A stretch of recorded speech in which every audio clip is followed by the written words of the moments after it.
जिखिनि फरायसाफ्रा थांनाय मेट्रिक आनजादाव जोबोद मोजाङै उथ्रिसार जानो हादों बिसोरनि जिउआ अराय गोजोन जाथों बिनि थाखाय आङो गाहाम हामलायनाय बावहरनायजों लोगोसे अबंलावरिनि खाथियावबो आरज गाबबाय आरो जायफोर फरायसाफ्रा नैथि आरो थामथि मासि लानानै उथ्रिसार जादों बिसोरनि जिउआवबो इयुनाव गोजोन जाथों आरो जायफोर फरायसाफ्रा बे आनजादाव उथ्रिसार जानो हायाखै बिसोरनि थाखायबो जोंहा मावनांगौ दङ दा बेनिखायनो बिसोरनि थाखायबो आंनि अननाय आरो मोजां मोननायखौ बे समाव बावहरबाय दा बेवहाय फोरोंगिरि बिथांमोनबो दङ दिनैनि मेला जोंनि थाखाय जोबोद गोनां मोनसे मेल बेयाव बान्था राननायल' नङा बेवहाय जोङो फरायसाफोरखौ मानि थाखाय रिजाल्टआ मोजां जादों मानि थाखाय गाज्रि जादों बेखौ लानानै सावरायनाय जागोन आरो दुलाराय बर' फरायसा आफादा बे हाबाफारिखौ 2006 मायथाइनिफ्राय खुंबोबाय थादों बे हाबाफारिनि गेजेरजों जोंनि फरायसाफोरखौ थुलुंगाखांहोनाय आरो सांग्रांथि लाबोनाय बे मोननै थांखिखौ लानानै जोङो बे हाबाफारिखौ लाबोदों दा बेनिखायनो गिबियाव 2006 मायथाइयाव जेब्ला सोलोंथाइ बोसोर फोसावजेनो बै समाव आसामनि गासैबो फरायसाफोरखौनो फार्स्ट डिभिजन जानाय फरायसाफोरखौ जोङो जयै लिंहरनानै बरायदोंमोन मानोना बै समाव फार्स्ट डिभिजन मोननायनि अनजिमाया जोबोद खममोन बेबायदिनो बोसोरथामसो बरायनानै जेला फरायसाफोरनि अनजिमाया बांबोयै 300-400 जाबाय फार्स्ट डिभिजन मोननाया अब्ला जोङो लासैनो टप 10 मिरुआवबो कमल कुमार ब्रह्मनि मुङाव जोंनि सासे लिरगिरि बर'नि सानसुमै कमल कुमार ब्रह्मनि मुङाव जोङो 10 फरायसाफोरनो बान्था होबोदों दा बेयो दुलाराय बर' फरायसा आफादनि जे गुन गोनां सोलोंथाइ मावथांखि मोनसे लादों जोङो बे मावथांखिनि मोनसे हाबाफारि दा दिनैनि समाव बे दुलाराय बर' फरायसा आफादनि बे मावथांखिखौ लानानै जों जेरैबायदि 100% सम होनांगौमोन बेबायदि होनो हायाखै आरो जोङो बे मावथांखिनि गेजेरजों जोंनि सोलोंथाइनि थासारिखौ जोङो गोबां हमदांनो हाबाय जे जोंहा हारि हिसाबै मा जेंना दङ गार्जेनफ्रा मा जेंना दङ फोरोंगिरिया मा जेंना दङ सरकार हिसाबै मा जेंना दङ बे गासैबो जेंनाफोरखौ जोङो फ्राय हमदांजोबनो हाबाय दा खालि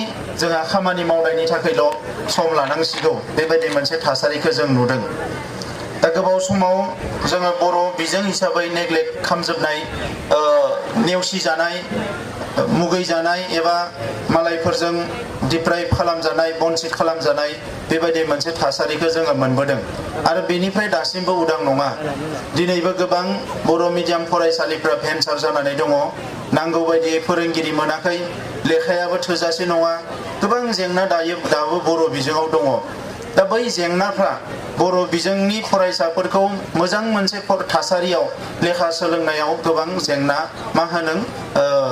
माने जोंखौ हेंथा होबोदों नाथाय बै हेंथाफोरखौ जोङो हेंथा हिसाबै लायालासिनो गोख्रों मोनसे थांखि लानानै दावगाबोनायाव थांनाय बोसोराव 17,000निख्रुइ बांसिन बर' फरायसाया मेट्रिकआव फार्स्ट डिभिजन लानानै उथ्रिसार जानो हादों आरो सासे फरायसाया टप 10 आव फैनो हादों माने स्टेन्ड खालामनो हादों दा देग्लाय बोसोराव जोंहा स्टेन्ड गैया आरो बेजों लोगोसे जोंहा फार्स्ट डिभिजन जितु पार्सेन्टेज फार्स्ट डिभिजन मोननायाबो जोबोद खम 17,000निफ्राय 12,000आव गाहायाव फैफिनबाय बे जोंनि थाखाय मोनसे दुखुनांथाव मोनसे खौरां थांखिया बेनो जे जि थासारियानो जाया मानो जोङो फार्स्ट डिभिजन लानानै उथ्रिसार जानो हानांगोन दिनै मुलुगाव गुबुन हारि एबा गुबुन हादोरफोरनि खोथाफोरखौ नायोब्ला बिथांमोननि थाखाय लेखा फरायनाया जोबोद गोरलै मोनसे बाथ्रा एबा गोरलै मोनसे खामानि जानानै फैबाय नाथाय दा जोंनि हादोराव एबा जोंनि रायजोआव सोलोंथाइ लानायाबो जोबोद गोब्राब मोनसे खामानि बायदि दासिमबो जानानै दङ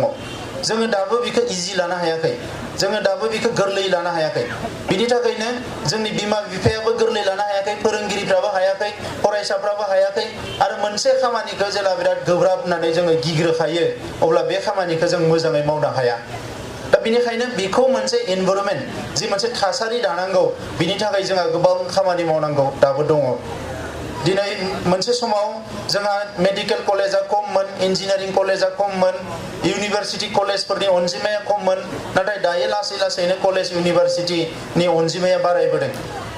दा बारायबोनाय लोगो लोगो जोंनि फरायसाफ्राबो फरायनायनि माखासे स्कपखौ मोना नङा मोनदों। गोदो थाखा फैसाया गोबां जेंनामोन, आथिखालाव थाखा फैसायाबो लासै लासैनो बारा जेंना जानानै थायाखिसै। मोजां फरायसाफोरखौ मदद खालामग्रा साफा सानै मानसि आवगायबोदों आरो बेजों लोगोसे इडुकेसन लन बायदिसिना गोबां स्कपफोर सुबिदाफोर जोंनियाव दायो फैदों। दा ओंखायनो बेराफारसेथिं जोंहा खाबुआ गोबां फैदों, नाथाय जोङो मायो हारि हिसाबैनो जोंनि सान्थौ सानस्रि साननाय हनाय बे गासैयावबो जोङो सोलोंथाइया जे जोबोद गोनां मोनसे आयदा, बेखौ जों दाबो सोना लानो हायियाव जों सोलोंथाइखौ दाबो गोब्राब बायदि मोनगासिनो दङ।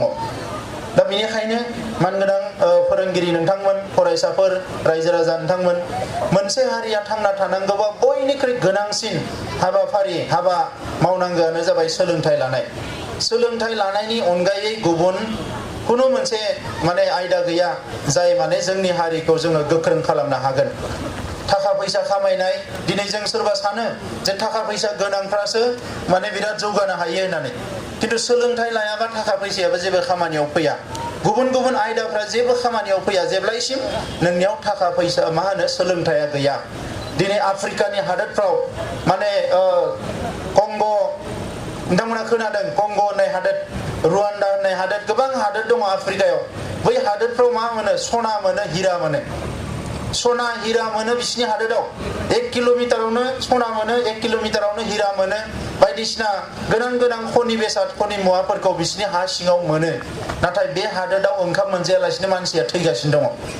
बे हादोरनि सनाफोरखौ मालाया लांजोब्बाय। मालाया बरन मालाया लांजोब्बाय। बिसोर सिलाय लानानै गावसोरजों गावसोर गावलायलायनानै बुथारलायनानै गोबां मानसि गावसोर थैबाय। आरो बेराफारसेथिं सोलोंथाइ गैयैनि थाखाय एइड्स बेरामनिफ्राय लानानै केन्सार बेराम, मुलुगाव गिख्रंथाव बेरामफ्रा बिसिनावनो हाबजोबहैबाय। बिनिफ्राय बिसोरो गावसोरखौनो उद्धार खालामनो हायाखिसै। दा बिनि गुबै जाहोनानो जाबाय सोलोंथाइ। नाथाय मुलुगाव हारिखौ जौगाहोनो थाखाय जिखिनि नांगौ बेखौ दाबो जों सोरजिनानै लानो हायाखै। दा बिनि मोनसेल' लामायानो जाबाय सोलोंथाइ। दा बेनिखायनो दिनै हारियाव ओरैबायदि मोनसे परिबेस फैदों, राजखान्थिया जि लामाजों थांगोन, गुबुन गुबुन खामानिया जि लामाजों थांगोन, बेखौ जोङो माखासेखौ हमथानो हाया। नाथाय मोनसे जिनिसखौ जों कन्ट्रल खालामनांगोन आरो जोंनि आखायाव लानांगोन, बे जाबाय सोलोंथाइ। थाखो 1निफ्राय MA फरायजासिम सोरबा सासे फरायसाया स्कुलाव हाबबायब्ला थाखो 1आव जेब्लायसिम बियो डाक्टार जाया, जेब्लायसिम बियो इन्जिनियार जाया, जेब्लायसिम बियो प्रफेसार जाया, जेब्लायसिम बियो गावनि जेसेबां थांखि बिसिम फरायजोबनो हाया, बै समसिम जोङो बे फरायसाखौ मदद खालामनांगोन। आरो फरायसाफ्राबो बेबायदि मोनसे सिमां लानानै, बेबायदि मोनसे थांखि लानानै फरायसालियाव हाबनांगोन। नैबे थासारिखौ जों दानांगोन। लेखा गोरों मानसिया ओरैनो वेस्ट थाङा, लेखा गोरों मानसिया ओरैनो थांगारा। जेरावखि जाया बे खामानियाव फैयो, जेरावखि जाया बे खामानि मावनानै जानो हायो। दा बेनिखायनो जोङो लेखाखौ गोरों जानांगोन आरो क्वालिटि इडुकेसनखौ बिनि थाखायनो बुंदों जोङो। फरायनाया जानला मोनला फरायनानै आथिखालाव जेबो लाब गैया। जाय फरायो बियो मोजाङैनो फरायनांगोन। मानोना मेट्रिकआ दरखंखौ खेंजेननायसो। बिनि उनाव हायार सेकेन्डारि होनांगोन, हायार सेकेन्डारिनि उनाव आरो फैगोन। दा मेट्रिक आनजादा जोंनि थाखाय बिराद इम्पर्टेन्ट। मानोना मेट्रिकखौ जाय मोजाङै पास खालामो बिनि कनफिडेन्स लेभेला ओरैबायदि हाई जायो, उननि समाव बियो बाखि खामानिखौ, आद्रा खामानिखौ बियो जोबोद गोरलैयै मावलांनो हायो। दा बेनिखायनो मेट्रिकखौ बांसिन गोसो होनाय जायो जे मेट्रिक आनजादखौ मोजाङै जोंनि फरायसाफ्रा उथ्रिसार जाथारनांगौ होननानै। नाथाय मेट्रिकआनो जोबथा नङा। मेट्रिकआ जास्ट दरखंखौ खेंनायल'। दरखंखौ खेंबाय, दानिया मेट्रिक पास जाबाय, बियो साइन्सआव फरायगोन, आर्ट्सआव फरायगोन, कमार्सआव फरायगोन, भकेसनेल फरायगोन, माबा मोनसे फरायगोन। फरायखांनानै बिनि गुबै केरियारा, जिउ राहा दानाया स्टार्ट जागोन 12 पास, थाखो 12 पास जानायनिफ्राय।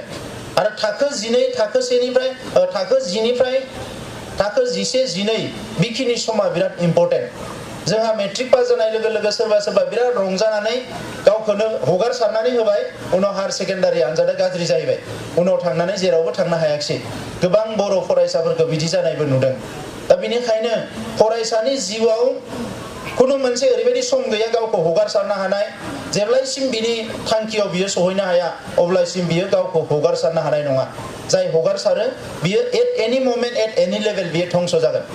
फरायसाफ्रा इंलिशाव ड्रप आउट जानाय होनना बुङो स्कुल गारनाय दाबो ट्राइबेल एरियाफ्राव जायखिजाया लेभेलावनो ड्रप आउट जायो सोरबा मेट्रिक होनायनि सिगाङावनो स्कुल गारनांदों जायहा रां रुपा गैया न'खराव माने गोरिब गुन्द्रा बायदिसिना जेंना सोरबाया मेट्रिक पास जानानै गारनांदों सोरबा हायर सेकेन्डारि पास जानानै गारनांदों सोरबा डिग्री पास जानानै गारनांदों सोरबाया साख्रि मोनबाय बे जुदासै साख्रि मोनालासिनोबो गोबां जाहोनाव जोंनि गथ'फोरा जायखिजाया लेभेलावनो स्कुल गारनो गोनां जादों दा बे ड्रप आउटआ बिनि नाम्बारा बारायलांगासिनो दङ दा बिनि थाखायनो जोंनि नैबे समा जोबोद मोनसे डिसिजन थांखि लानायनि सम बबे बायदि सोलोंथाइखौ जों लागोन बबे बायदि सोलोंथाइया जोंखौ मदद खालामगोन हारि हिसाबै गावनि जिउ दानायाव बे गासैबो बिथिङाव माबायदि सोलोंथाइखौ लायोबा जोंहा लाब जागोन मुलुगनि मानसिफ्रा मा सोलोंथाइ लादों दा आथिखालाव जोंनि थाखाय गामि ओनसोलनि थाखायथ' इन्जिनियार फरायनाया जोबोद गिदिर खोथा नाथाय ओजों मा जादों दायो सासे गथ'आ इन्जिनियार फरायबाय इन्जिनियार पास जाखांनानै साख्रि मोनाखिसै आरो MBA फरायहैलायबाय गुबुन फरायहैलायबाय सिभिल सार्भिसाव थांबाय बहाबा थांबाय बेबायदि जागासिनो दङ दायो गोबां इन्जिनियार फरायनानै गुवाहाटीयाव ओंखाम हटेल होदों बेफार खालामदों बायदिसिनायाव फैनो गोनां जाबाय दा जोंनिया CIT आबो बेबायदिनो जादों जोंनि थाखाय दाबो फरायनायानो गिदिर खोथा नाथाय गोजौआव थांनानै केरियार जि सिलेक्शन बियो जोबोद मोनसे गिदिर खोथा जानानै फैदों माने जानला मानला कर्सखौ लानानै फरायोबा बियो साख्रि मोननाय नङा होननाय बायदिबो मोनसे परिबेस जादों नाथाय साख्रिल' मोननांगौ बिदि नङा